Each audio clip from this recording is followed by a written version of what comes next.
네, 2025년 9월 18일 이정훈입니다. 특별재판소, 특별재판부, 네, 어쨌든 특판입니다. 줄여서. 특판이 안 되니까 전단재판부, 전판을 만들겠다. 특판이 안 되니까 전판으로. 민주당의 독재와 억지가 갈수록 더해지고 있습니다. 자, 이 민주당 세력들은 윤석열 대통령을 탄핵할 때 내란으로 기소하지도 못했습니다. 근데 그런 자들이 지금 내란 파티에 미쳐 있습니다. 그 내란 파티의 종말이 가까워지고 있습니다. 전현희 최고위원이 이끄는 민주당 3대 특검 대응 특별위원회, 3대 대응 특별위원회가 윤석열, 김건희 등의 국정농단 사건 진상 규명을 위한 전담재판부 설치에 관한 법률안을 발의했습니다. 지금 민주당 주도로 된 국회에서 3대 특검, 내란, 김건희, 해병 3대 특검을 하고 있는데 이 3대 특검이 기소한 사건을 다루기 위한 3개의 전담재판부를 서울중앙지법에 두고 그 다음에 항소심을 하게 되면은 고법에 또 3개 재판부를 두고 그렇게 하자는 법안을 제출했습니다. 왜 웃음이 나오는가 하면은 웃겨도 너무 웃겨서입니다. 제가 특판이 안 된다. 그건 위헌이라는 거는 매일신문에 쓴 칼럼. 이거는 특별재판부나 특별재판소를 만드는 거는 바벨탑을 쌓는 것이다. 라는 칼럼을 쓰고 굉장히 이 방송을 통해서도 비판을 했었는데 아무리 해도 특별재판부는 안 됩니다. 대한민국 헌법을 완전히 위반하는 겁니다.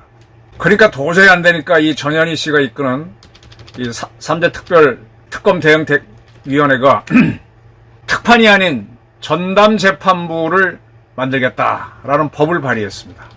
근데 요걸로 바꾼, 표정만 바꾼 겁니다. 이거 아주 거짓말 잔치를 아주 하고 있습니다. 자, 하나씩 설명을 드릴게요. 이 전담재판, 우선 특별재판부인데, 대한민국 현재 헌법, 제가 그 전에 방송에서 말씀드렸습니다만, 대한민국 수립하고 나서 반민특위를 둔 거는 그 당시에 재헌헌법에서 부칙으로 그걸 특별법으로 허용했기 때문이고, 또 4.19 이후에 3.15 부정선거, 특별재판소, 특별검찰부를 둔 거는 그때 헌법이 부칙으로 허용했기 때문입니다. 근데 지금 헌법에는 그게 없어요. 그러니까 이건 만들 수가 없습니다. 특별재판부는. 그런데 대한민국 헌법, 지금 헌법이 특별재판부를 딱 하나 허용하는 게 있습니다. 말씀드릴게요. 대한민국 헌법 제110조 군사재판을 관할하기 위하여 특별법원으로서 군사법원을 둘 수 있다. 네. 군사법원. 군사법원은 좀 특이한 겁니다. 특별법원입니다. 유일한. 전쟁에서 이기기 위해서 군대에서는 판사하고 검사가 이 사회랑 달라요. 그리고 전쟁에 이기기 위해서는 이럴 수도 있고 저럴 수도 있다는 지휘관의 재량권을 주는 거기 때문에 특별히 대한민국 헌법이 군사법원만은 예외적으로 특별법원으로 둘 수 있다라고 했고, 그리고 이 특별법원인 군사법원은 군인 또는 군무원만 재판한다라고 딱 한정을 해놨습니다. 제27조에서. 네. 그러니까 헌법이 이렇게 되어 있으니까 전현희 위원이 이끄는 특별위원회가 뭐를 해도 대한민국에서는 특별재판부를 못 만드니까 말을 바꿔서 전담재판부를 두겠다라 그랬습니다. 그리고 영장 전담 재판관을 1심과 2심에 한 명씩 두기로 했다. 이 내란 사건과 관련된 3대 사건과 관련된. 네. 그러면서 뭐라 그러냐. 자, 이게 말만 바꾼 전담 재판부인데 지금 우리나라에서는 가정법원이라든지 또는 무슨 사회가 바뀜에 따라서 많이 늘어나는 게 있죠. 그런 것들을 하기 위해서 재판부를 가정법원도 두고 있고 그래요. 근데 그런 거는 사법부가 할 일이지. 사법부가 주도를 해서 법을 그렇게 만들 것이지 입법부가 할 게 아닙니다. 근데 자기들이 지금 그건 재판소를 두는 건데 재판부를 두겠다고 지금 이들이 막 나오고 재판부에 서울중앙지법 안에 무슨 부를 두고 하는 거는요. 그건 전적으로 사법부가 결정할 사항입니다. 그게 상권 분립이에요. 근데 이렇게 오바를 하고 있고요. 그 다음에 이 재판부를 만들면은 얘네들이 지금 얘네들이라 그래도 돼. 이거 뭐 국회의원 대접해 줄 필요가 없어. 자, 전담재판부는 후보 추천위원회를 설치한다. 판사회의에서 4명, 대한변협에서 4명, 법무부에서 각 1명을 추천해서 후보 추천위원회를 구성하고 그 추천위원회가 전담재판부 후보를 추천하면 대법원장이 재판부를 임명한다. 이게 좀 판사회의, 대한변협, 법무부에서 후보 추천위원회를 구성해주면 거기서 전담재판부 후보를 이 전담재판부 후보는 100% 판사로만 되는 건지 판사가 아닌 사람이 되는지도 애매합니다. 이렇게 하라고 돼 있는데 이게 큰 위법이에요. 왜 위법이냐? 우리나라 헌법 104조 제3항은 대법원장과 대법관이 아닌 법관은 대법관 회의의 동의를 얻어 대법원장이 임명한다라고 돼 있습니다. 그리고 이 법관에 대해서도 규정이 되어 있는데 대한민국의 사법권은 법관으로 구성된 조직에 귀속된다라고 되어 있습니다. 그러니까 즉 법관이라고 하면 사법부에 속한 사람만 해당되는 거예요. 그리고 그 법관을 임명하는 거는 대법관 회의의 동의를 거쳐 대법원장이 임명한다고 헌법이 돼 있는데 이 전담재판부를 만들어도 이것도 역시 특별재판부는 아니니까 대법원장 통제를 받아야 되는데 지금 얘네들은 이 법에다가 대법관 회의도 아닌 판사회의라고 그랬죠. 판사회의는요, 이거는 대법관 회의는 헌법에 들어가 있는 헌법 조직입니다. 판사회의는 그냥 판사들이 만들어서 지금 임의로 자기들이 떠들고 있어요. 좌파 판사들이 주로 많죠. 우리 법, 국제법. 근데 판사회의에서 4명을 후보위원을 구성하래. 물론 판사 문제를 논의한 거지. 왜 이걸 하냐 이거예요. 또 대한변협은 왜 하냐 이거예요. 법무부는 왜 해? 행정조직이 왜 해? 사법부 문제인데 법무부가 왜 끼어들어? 여기서 후보 추천위원을 해갖고 판사를 추천할지 아니면 뭐 헌법 교수를 할 건지 이것도 애매하게 한다고 했으니 이것도 법률상 위헌입니다. 그리고 이렇게 해서 판사를 딱 지명해서 재판부를 만드는 거는 자기네가 지명하는 거잖아요. 그죠? 후보군을 만들어주니까. 그러니까 왜 법관을 특정한 재판부에 몰아넣느냐? 이게 사실은 서울중앙지법에 가면 형사 1부, 2부, 3부 쫙 있잖아요. 그래서 제가 형사사건으로 기소가 되면 어느 부에 배당될지 몰라요. 물론 각 부마다 전문성이 있지만 누구를 만날지 모른다. 무작위로 합니다. 왜냐하면은 복불복으로 하는 거죠. 그래야만 그나마 객관성이 있기 때문에요. 나랑 인연이 있는 판사한테 가면은 불리할 수도 있고 유리할 수도 있기 때문에 공정성을 하기 위해서 무작위로 백관을 배당하는 게 원칙으로 지금 하고 있는데 이거 어긴 거거든. 딱 정해놓은 사람이 이거에 대해서 전현희 최고가 뭐라는가 하면 내란 전담 자기들이 만들어간 이번 법이 무작위 법관 배당 원칙에 어긋난다는 지적에 대해 전현희가 뭐라는가 하면 무작위 배당은 헌법과 법률이 정한 공정한 재판을 하기 위한 건데 지금 사법부는 공정한 재판을 하지 않는다. 따라서 무작위 배당 원칙은 헌법이나 법률에도 없는 내용이다. 이게 뭔 소리예요?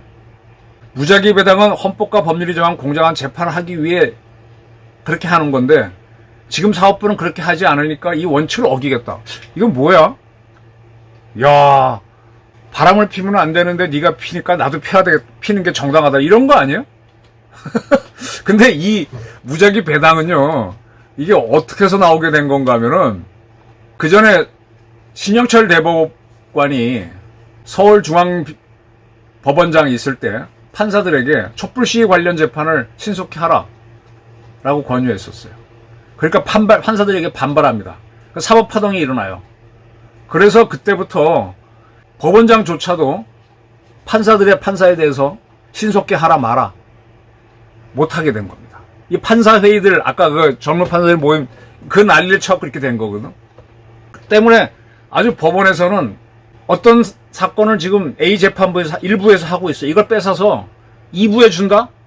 이거 자체가 재판권 침해입니다. 지금 내란 사건 재판은 쥐기현 판사가 이끄는 형사 25부에서 하고 있는데 이거를 이 법을 만들었다고 해서 3대 재판부로 옮기겠다라고 하는 게 재판권 침해예요. 아까 신영철 대법관이 서울중앙지법장 시절 재판 빨리 하라고 했다고 해서 판사들이 난리를 쳤거든. 그러면 이렇게 쥐기현 판사가 하는 거를 특별재판부, 전담재판반으로 옮기라고 하면 이거는 더 판사들이 난리를 쳐야 되는데 지금 좌익 사상인 분들은 판사들은 안 할 가능성은 있어. 그러나 이게 판사회의에 나오는 판사들의 비겁함이에요. 이게 그거에 있기 때문에 이 전현희를 비롯한 좌파 국회의원들이 이 난리를 칠 수 있는 거죠. 또 하나 좀 말씀드리겠습니다. 박정희 정부 때요, 유신헌법을 만들었습니다. 유신헌법을 만들어가지고 그 53조에 뭐가 돼 있는가 하면은 제1항 천재지변, 중대한 재정, 경제상의 위기, 국가안보 또는 공공의 안녕질서가 중대 위협을 받거나 받을 우려가 있을 때 내정, 외교, 국방, 사법 등 국정 전반에 걸쳐 긴급 조치를 할 수 있다. 이 53조 1항입니다. 그래서 박정희 정부 때 긴급 조치를 내리게 되는 겁니다. 그리고 요 2항에서는 대통령은 국민의 자유와 권리를 잠정적으로 정지하는 긴급 조치를 할 수 있다. 2항이 이거예요. 다시 한번 강조하죠. 그래서 국민의 자유와 권리를 제한하는 긴급조치권이 이때 만들어집니다. 이 헌법 53조 1항과 2항을 근거로 박정희 정권이 74년도에 14년도인가? 네, 맞아요. 긴급조치 2호를 선언합니다. 이게 뭔가 하면 유신헌법에 대한 반대자들을 처벌하기 위해서 비상군법회의를 설치한다는 내용이에요. 긴급조치권은 헌법에 보장된 거니까 그 사건을 처리하기 위해서 비상군법회의를 설치한다. 특별재판부를 둔다라고 했죠. 그래서 그 사건에 그렇게 해놓고 나서 이 재판부에서 비상군법회의에서 여러 가지 처벌을 합니다. 세월이 흘러서 박정희가 죽고 전두환 정권도 끝나고 노태우 정권도 끝나고 2013년 이 긴급조치에 의해서 투옥됐던 사람들이 다 형을 다 사고 나왔어요. 나 억울하다 라고 해서 헌법소원을 냅니다. 2013년 대한민국 헌법재판소는 전원일치로 긴급조치 2호는 위헌이다 결정합니다. 그러니까 2호가 뭔가 하면은 비상군법회의를 설치한다. 네. 그러니까 군법회의는 몰라도 비상군법회의를 두는 것도 불법이라고 우리 헌재는 판결한 적이 있어요. 그래서 그때 비상군법회의에서 유죄받았던 사람들이 다 무죄가 되는 이런 사건이 일어나죠. 이런 적이 있습니다. 그러니까 지금 전현희가 이끄는 그 민주당 특위는 특별재판부를 못 만들어요. 군법회의를 지는데 군법회의는 이 사건을 다룰 수가 없으니까. 그러니까 전담재판부를 둔다고 하더라도 자기네가 원하는 사람 재판관을 집어넣으려고 하는데 이거는 좌파 판사들이 그렇게 하면 안 된다. 재판을 빨리 하라고 하는 지시조차도 거부하면서 복불복으로 하게 해라고 만드는 그런 원칙과도 어긋나는 거죠.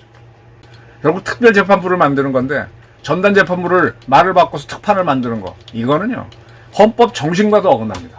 요즘 문영배 헌법재판소장이 대행이 아주 각각 여러 매체에 나와갖고 뭐 얘기를 많이 합니다. 뭐 이재명 대통령도 헌법을 읽으라는 바른 말도 하면서 딴소리도 많이 하는데 지금 이 양반도 지금 쫓기고 있어요. 자기가 헌재에서 판결에 끌어낸 게 과연 정당한 건지 쫓기게 됐으니까 나오는데 한번 물어봅시다. 이 사람한테. 문정배한테 물어보자고. 어떻게 생각하냐고.